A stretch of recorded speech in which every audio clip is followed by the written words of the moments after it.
am Swear Major, the Honor Lieutenant S. Sukumar, veteran, Ora Signals. Ex-Serviceman Welfare Association अरपुकोटई और Tamil Nadu x-services league तरफ से नमस्कार।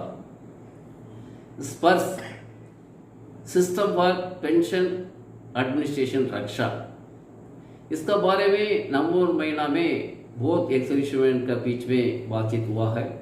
WhatsApp group में भी स्पर्श का बारे में बहुत शेयर किया है।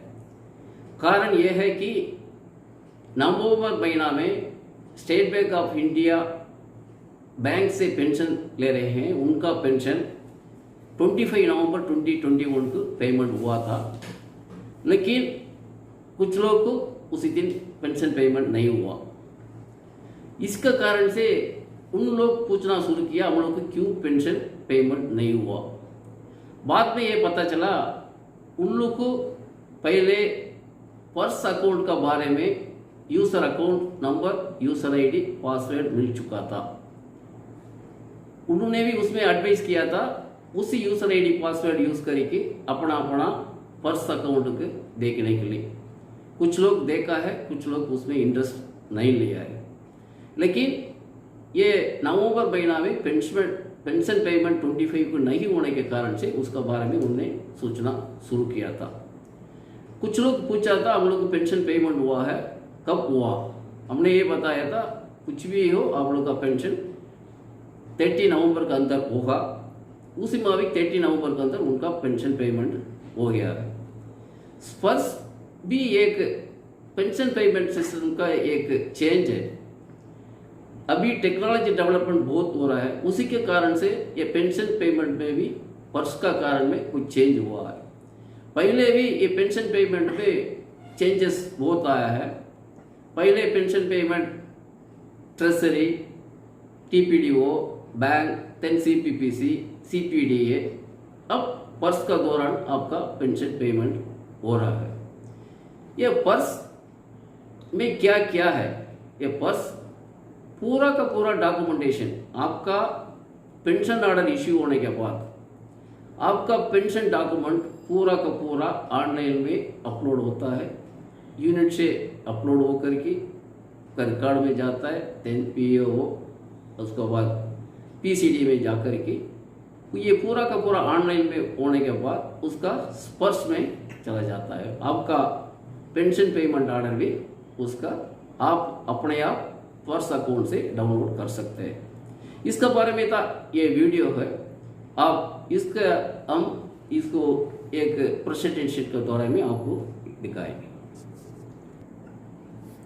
स्पर्श system for pension administration Raksha, comprehensive pension package, defence pension process initiation to pension disbursement.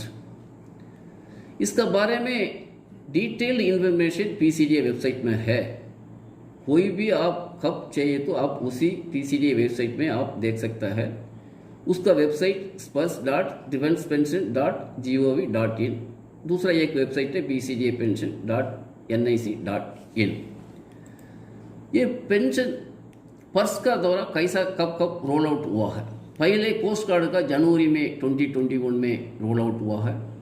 उसका बाद डिफेंस सिविलियन का मतलब अभी आर्मी क्वार्टर में हर एक डीजीज में ऑफिस में डिफेंस सिविलियन स्टाफ काम करते हैं, उनका पर्स का दौरान में पेंशन पेमेंट मिलना शुरू हुआ था जून 21 से।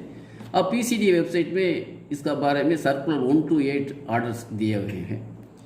आर्मी पर्सनल रिटायर्ड अब रिटायरिंग 1 अगस्त 2021, इसका बारे में पीसीडी सर्कुलर 647 में दिया हुआ है। इसका बारे में बाद में बताऊंगा। आर्मी पर्सनल पोस्ट 1 जनवरी 2016 पेंशनर्स, इसका मतलब जनवरी 1 जनवरी 2016 के बाद रिटायर्ड हुआ है, उनका क्या है, ये रोल आउट कैसा किया है। उसका बारे में एक एजीएस ब्रांच IFR लेटर है 27 सितंबर 21 में, उसमें दिया हुआ है 35,000 आर्मी पेंशनर मतलब AMC, EME, जाट, सिग्नल्स, इसी रिकॉर्ड को उन्होंने पर्स अकाउंट में उन्होंने ट्रांसफर किया है।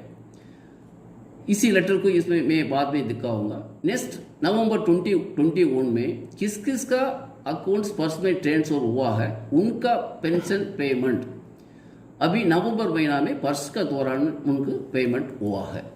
ये था ये लेटर, उसका मैंने IFR लेटर का बताया था।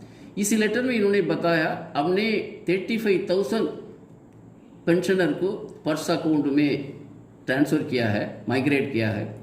इसमें प्रॉब्लम क्या था, PPO में किस किस का मोबाइल नंबर मेंशन किया है, वो मोबाइल नंबर इसका भी मैं इसको पढ़ के बताता हूँ। Many mobiles notified in PPOs are either not in use और not being answered by pensioner अप्लिक NOK।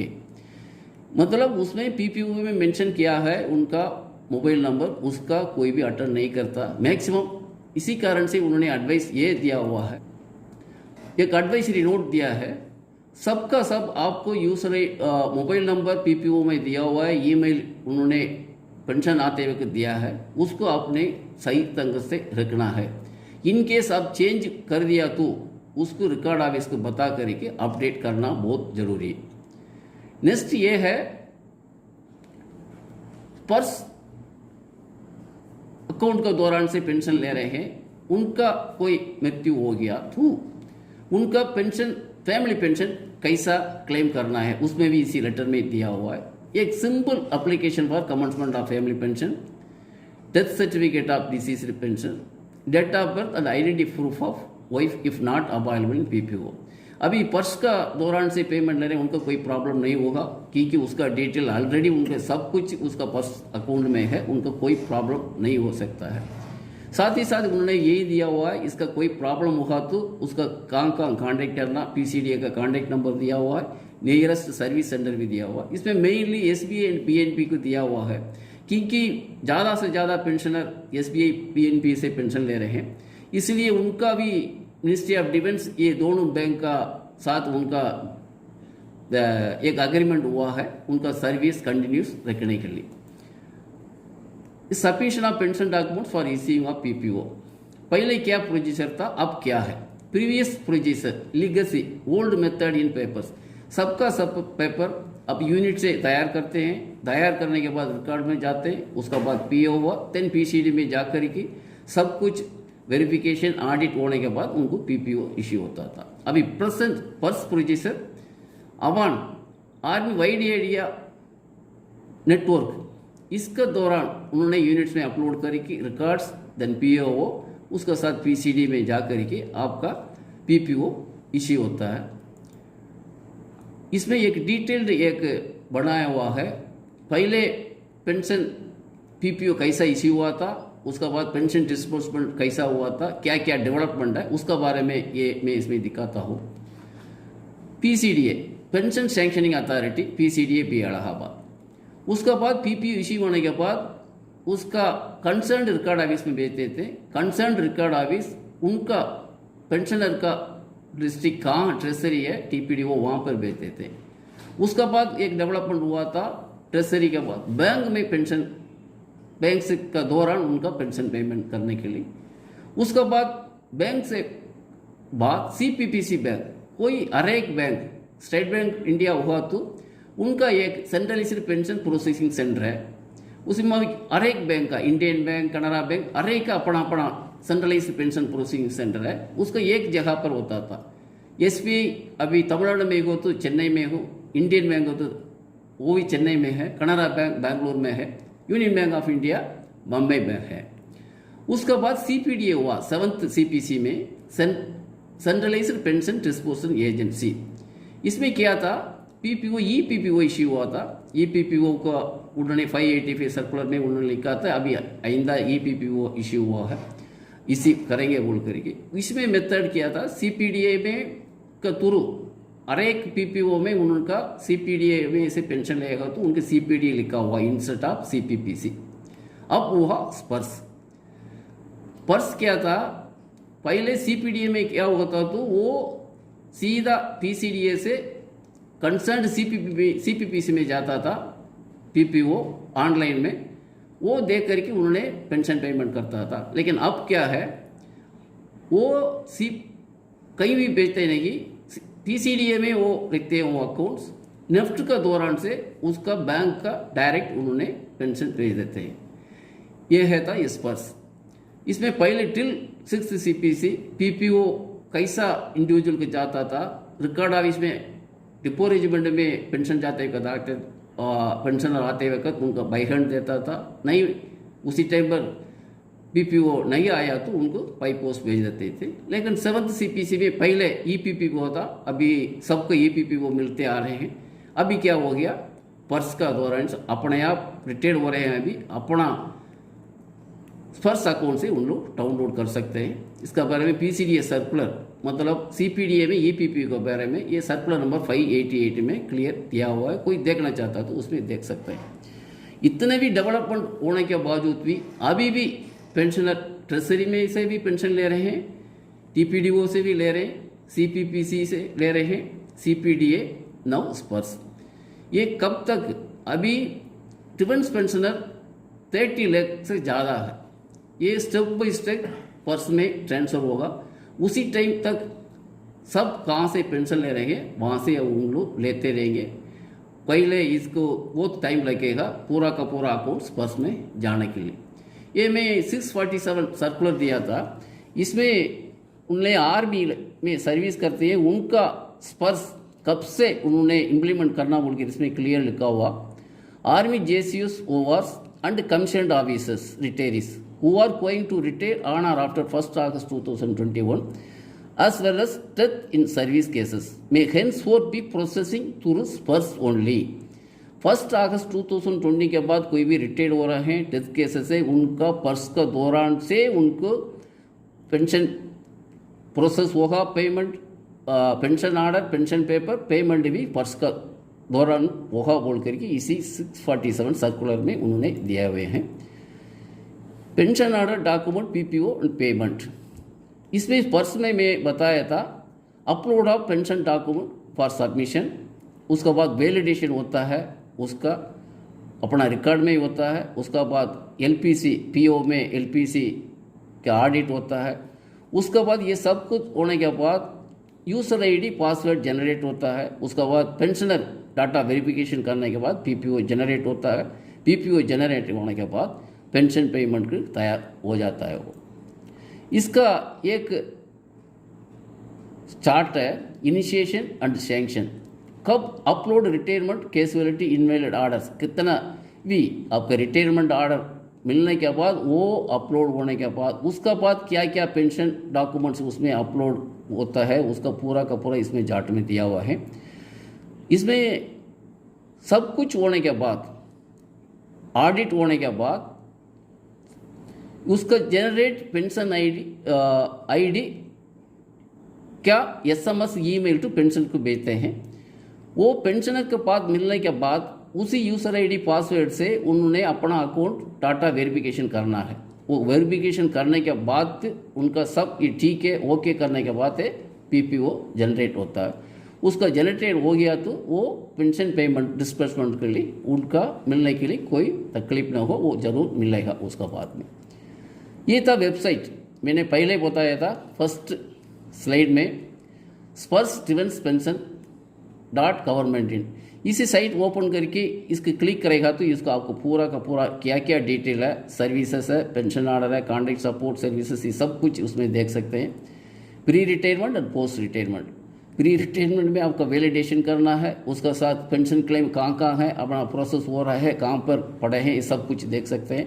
पोस्ट रिटायरमेंट का बाद व्यू पेंशनर प्रोफाइल, आप सब कुछ रिटायरमेंट के बाद आपको टाइम मिलेगा तो आप देख सकते हैं, उसमें कोई चेंजेस आएगा तो उसमें उसका पर्स अकाउंट के दौरान आपने चेंज कर सकते हैं। उसका बाद आपका view entitlements, pension slip, income tax, उसका आपका डिडक्ट हुआ नहीं हुआ भी उसमें मिल सकता है। आपका ग्रीवियंस कुछ भी होगा तो इनका दौरान में भेज सकता है। उसका बाद लाइफ सर्टिफिकेट डिजिटल भी भेज सकते हैं, मैनुअल भी भेज सकता है। उसका बाद मैंने पहले ही बोला था फैमिली डिटेल्स, क्या क्या उसमें चेंजेस होगा तो इसी वेबसाइट में इसी पर्स अकाउंट से आप कर सकते हैं। उसका बाद आपने ये लॉगिन था, लॉगिन आपका यूज़र ID पासवर्ड होने के बाद आपको उसको कर सकते हैं। ये यूज़र ID पासवर्ड कैसा मिलेगा, उसका हमने क्या एक्शन है उसका बारे में है। ये क्रिएशन ऑफ पर्स अकाउंट होने के बाद इंडिविजुअल का पास एक मैसेज आता है पेंशन अकाउंट का ID, user ID and password. ये आने के बाद उन्होंने उसी मैंने पहले ही बोला था वो वेबसाइट में पर्स का वेबसाइट में जा करके उनका ये यूज़र आईडी पासवर्ड यूज़ करके वो ओपन कर सकता है लॉगिन होने के बाद। देन वो ऑप्शन पूछेगा दूसरा पासवर्ड का, वो दूसरा पासवर्ड का आप ओके कर दिया तो OTP आएगा। OTP आने के बाद न्यू पासवर्ड भी आपके पास मैसेज आएगा। उसी न्यू पासवर्ड के दौरान आप लॉगिन होने के बाद आप अपना पासवर्ड अपने तरफ से एक नया पासवर्ड डाल करके उसको अपना आप रखना चाहिए। कभी भी चाहिए तो उसी यूज़र आईडी पासवर्ड का दौरान अपना पर्स अकाउंट ओपन करके देख सकते हैं। कोई उसमें चेंजेस कोई हुआ तो आप कर सकते हैं। ये अकाउंट ओपन होने के बाद यूज़र आईडी पासवर्ड डाल करके वो ओपन करेगा तो इसी माफिक आपको आएगा। इसमें pension slip, identification, my profile complete ये डिटेल्स इसका अंदर है। उसके बाद ये पहले वो पेंशन स्लिप, पेंशनर PPO ये डिटेल्स उसमें क्या दिया हुआ है आप इसमें देख सकते हैं। ये आपका details, service detail, family details, bank details, सब कुछ इसका अंदर ही है। इसमें कोई प्रॉब्लम नहीं है। आप लेकिन देखना है 1 by 1 कुछ चेंजेस होगा, स्पेलिंग मिस्टेक होगा। अभी भी आने के बाद यूज़र आईडी पासवर्ड होने के बाद हर एक पेंशनर उसको पूरा का पूरा देखना है। आपको ये नहीं हो सकता, ऑपरेट नहीं कर सकता है। आप कोई भी आपका एसोसिएशन में जा कर कि आपका फ्रेंड्स होगा, एक्सर्विस में थोड़ा बहुत कंप्यूटर नॉलेज होगा, उनको दौरान आप चेक करना बहुत ज़रूरी है। पहले पेंशन आते वक्त ये पूरा चीज़ चेक करना चाहिए, नहीं तो बाद में एक बार चेक नहीं करेगा तो बाद में आपको प्रॉब्लम होगा। कोई भी प्रॉब्लम होगा तो PCDA का कॉन्टैक्ट एड्रेस दिया हुआ है, उनका हेल्पलाइन नंबर भी इसमें दिया हुआ है। आपका PCD वेबसाइट में जा कर के ये आप देख सकते हैं। ये एक ऐसा चीज़ है।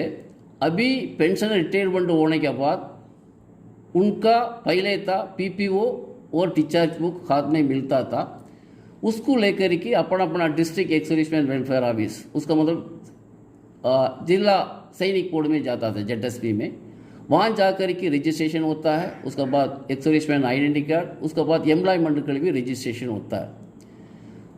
उसके बाद क्या क्या बेनिफिट अपना स्टेट से मिलता है उसका भी इसका पूरा का पूरा डॉक्यूमेंट बहुत ज़रूरी है। स्कॉलरशिप अभी हर एक KSP से अभी हमको स्कॉलरशिप मिलता है, स्टेट से भी स्कॉलरशिप मिलता है। रिटायरमेंट का पाने के बाद डॉक्यूमेंटेशन में कोई चेंजेस होता है, कोई marriage, divorce, remarriage, birth of childrens, change and correction in names and date of birth. उसके बाद एंडोर्समेंट ऑफ फैमिली पेंशन, उस कोई हो तो वाइफ का भी कोई चेंजेस हो सकता है, मतलब मैरिज डाइवोर्स का कारण से। हैंडीकैप चिल्ड्रन होने से में उनका उसमें एंडोर्समेंट कर सकता है। Unmarried and window divorce daughter को भी फैमिली पेंशन एंडोर्समेंट कर सकता है। वो एक्सपर्ट हुए तो AGA कवर भी इनका थ्रू ही लेना है। फ्यूनरल ग्रांट्स भी डिस्ट्रिक्ट एक्स-सर्विसमैन वेलफेयर ऑफिस से ये पूरा का पूरा काम होगा। मैं ये चीज़ किस लिए बता रहा हूँ, ये चीज़ अपना डिस्चार्ज बुक PPO का होने से में ये पूरा काम होता है, उसमें उन्होंने इंडोर्स करता है। लेकिन अभी आपका पास पर्स का अकाउंट आ गया है, वो पर्स का अकाउंट में सब कुछ डिटेल्स उसका अंदर है। ये पर्स का अकाउंट इन ZSP भी उसका एक्सेस हो सकता, तो ये पूरा का काम, पेपर का काम बहुत रिड्यूस हो सकता है। क्योंकि KSP स्कॉलरशिप कोई भी अपने इनका बेनिफिट लेना है, हम बहुत कुछ डॉक्यूमेंट अपलोड करना पड़ता है। एक डिस्चार्ज बुक का तो डिस्चार्ज बुक को पूरा का पूरा पेज अपलोड करना है, सर्टिफिकेट, आधार कार्ड, PPO, ये पूरा का पूरा अपलोड करना है। अभी इस पर्स अकाउंट में क्या है, उसका सब कुछ उसी पर्स अकाउंट के अंदर है। अभी इनका एक्सेस कर सकता तो उसी अकाउंट से भी आपको ये जनरेट करने के लिए ex-serviceman identity card, pocket details के थ्रू जाने से में पेपर वर्क बहुत कम हो जाएगा। पहले CPD इंट्रोड्यूस हुआ था, सेंट्रलाइज्ड पेंशन डिस्पोजिंग एजेंसी, उसमें ZSP district ex-serviceman welfare office को नोडल एजेंसी रखने के लिए एक उन्होंने बताया हुआ था उसी इंस्ट्रक्शन में। लेकिन पर्स का उसमें कुछ भी इंस्ट्रक्शन नहीं। इफ ZSP एक्सेस पर्स मोर पेपर वर्क रिड्यूस। अभी ZSP की वो फैसिलिटीज़ दे दिया होगा तो ये बहुत काम आसान हो सकता है। ये वो हो सकता है कुछ लेट होगा। ये था मैंने पहले बताया था, ये अकाउंट वेबसाइट PCDA पेंशन नहीं, इसमें जाने से में आपको सब कुछ आप देख सकते हैं। ये वेबसाइट है, इसमें आपको कंप्लीट इसमें दिया हुआ है। इसमें एक उन्होंने एक प्रेजेंटेशन भी दिया हुआ है ऑडियो के साथ, इसमें आएगा, लेकिन इसमें हमारा इसमें नीचे पूरा का पूरा दिया हुआ है। इस ऑडियो में ये सब प्रेजेंटेशन उसमें डिटेल इसका अंदर बताते जाते हैं, क्या क्या करना है वो इंग्लिश में बताते जाते हैं। वो इसको आप कब टाइम लगेगा तो इसको भी सुन सकता है, इसके साथ ये वेबसाइट को पढ़ सकता है। पढ़ने के बाद डिटेल्ड एक प्रेजेंटेशन TCS का इसमें दिया हुआ है, वो तो मैंने इसमें है TCS का, इसको आप शुरू से लास्ट तक देख सकते हैं। इसमें क्या क्या है, पेंशन पेपर ऑर्डर मिलने के बाद आपको क्या क्या इसमें चीज़ अपलोड करना है, पेंशन पेपर पेंशन ऑर्डर से लेकर के PPO पेंशन पेमेंट तक पूरा डिटेल्स इसके अंदर क्लियरली दिए हुए हैं। इसको आपको टाइम मिलने से भी आप देख सकते हैं, देखना जरूरी है। अपना डॉक्यूमेंटेशन क्या कैसा कैसा उन्होंने बनाते हैं उसको अपने आप देखने से में अपना भी एक सेटिस्फेक्शन होता है। टाइम मिलेगा तो सब का सब आप इसको देख सकते हैं। अब आप लोग ये पर्स के बारे में ये वीडियो देखे होंगे, समझ लिया होगा इसमें क्या चीज़ है। अब आप इस लोगों ने देखा है अपना जान पहचान एक सर्विसमैन और किसको ज़रूरत है उनको इसको शेयर करके उनको भी ये चीज़ मालूम होना चाहिए पर्स क्या चीज़ है, उसका दौरान क्या क्या फैसिलिटीज़ है, सर्विस फैसिलिटीज़ है, उस मालूम होना बहुत ज़रूरी है। इसमें एक चीज़ बताने वाला है, हर एक पेंशनर अपना mobile number, email address change नहीं करना चाहिए। किसी ने भी चेंज किया, PPO नंबर में दिया हुआ है, PPO में अपना PPO में आपने दिया है पेंशन आते वक्त, इसने चेंज कर दिया होगा तो उसी का अपडेट करना बहुत ज़रूरी है। अपना रिकॉर्ड में भेज करके उसको अपडेट करने से में आप आइंदा आपका अकाउंट CPPC नहीं तो और कहीं से भी आपको पर्स में जाते वक्त आपको यूज़र ID पासवर्ड करेक्ट आएगा। आने से में आप उसी फैसिलिटीज़ को जल्दी से जल्दी अवॉइड कर सकते हैं। नहीं तो यूज़र ID पासवर्ड आपके पास नहीं पहुंचने से में आपका तकलीफ होगा, टाइम लगेगा। क्या चीज़ है उसी हमारा पर्स अकाउंट में हमारा डिटेल क्या दिया हुआ है, सर्विस डिटेल क्या है, पर्सनल डिटेल, फैमिली डिटेल्स, उसमें चेंज हुआ तो आप इमीडिएटली देख करके उसको चेंज कर सकता है। इसलिए आप लोगों ने ये सब देख लिया होगा। मैं फिर भी बताता हूँ कितने हो सकता है ये पर्स अकाउंट के बारे में आप लोग शेयर करके मैक्सिमम आपकी मालूम करना बहुत ज़रूरी है। अंत में एक्स सर्विसमैन वेलफेयर एसोसिएशन अरुपुकोटै और तमिलनाडु एक्स सर्विसेज लीग तरफ से नमस्कार।